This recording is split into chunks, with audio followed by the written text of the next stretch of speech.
Joining us now, former host of the Montel Williams Show for 17 years, a graduate of the United States Naval Academy, Montel Williams. Also with us, Democratic Congressman from Michigan, Dan Kildee. You cover Flint. Yes. And Montel, you guys have teamed up on something very important. Tell us about it. Yes, sir. We've been working for a long time, along with the family, at freeing a Marine who's been held in now Iran for 1,394 days.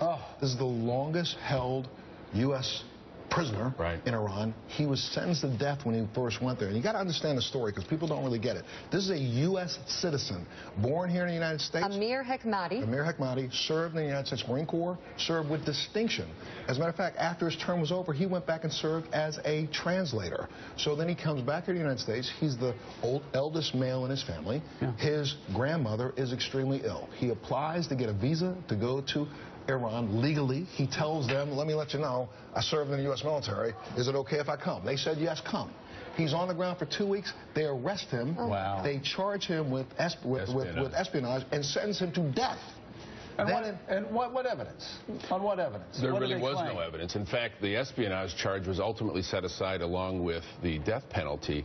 Now he's held on a conviction for cooperating with a hostile government, which the only fact we have is that he served in the United States Marine Corps, and under Iranian law, because he's a first-generation American of Iranian descent, they consider him to be an Iranian citizen. So under their logic, an Iranian citizen serving in the U.S. military apparently is cause for a 10-year sentence. So how do we get him out? Well, what we have to do is put the pressure on him, really put the pressure on him, because here's the thing, think about this. Any person who served in the military, I don't care what your national ethnic origin is. If, let's say, the congressman was German, if the German government came in today and said, I'm going to arrest you and put you in jail for 10 years for serving in the U.S. military, are you crazy? So what's our option? Congressman Kildee has really led the way, along with other congressmen in the House, to make sure that we passed a bill, a resolution, House resolution last week, unanimously. Wow. Mike? So how much, if any, of this is a bartering ploy for the Iranians against us during, the negotiations right now for the...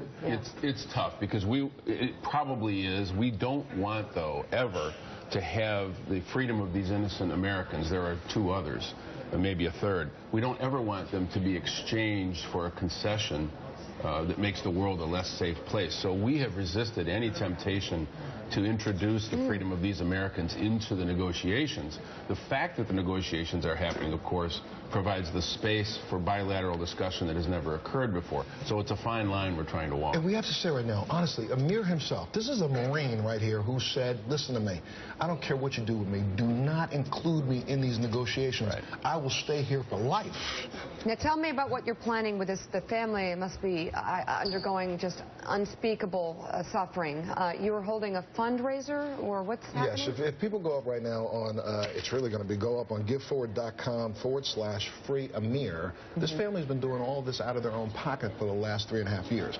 Tomorrow, along with members of the family, we're flying over to Europe tomorrow. We're going to spend some time in the EU, and we're going to bounce around until we get enough noise heard around the world to say this is absolutely egregiously offensive to any countries that have any kind of relationship. If you can just step in and snatch a citizen out of another country because of their family lineage, something's wrong here. And remember, we're all hawking about going to war. I know right now the country is thinking about some other things, but as soon as these discussions stop, we're going to go back to who we're going to go fight. How many soldiers are going to go fight knowing that 5 years later they could be arrested and put in prison and we're not going to go get them? Montel Williams, Congressman Dan Kildee, best of luck to you on this, and thank you for coming. Thank you, guys. And telling the story. This is great. I appreciate you doing this.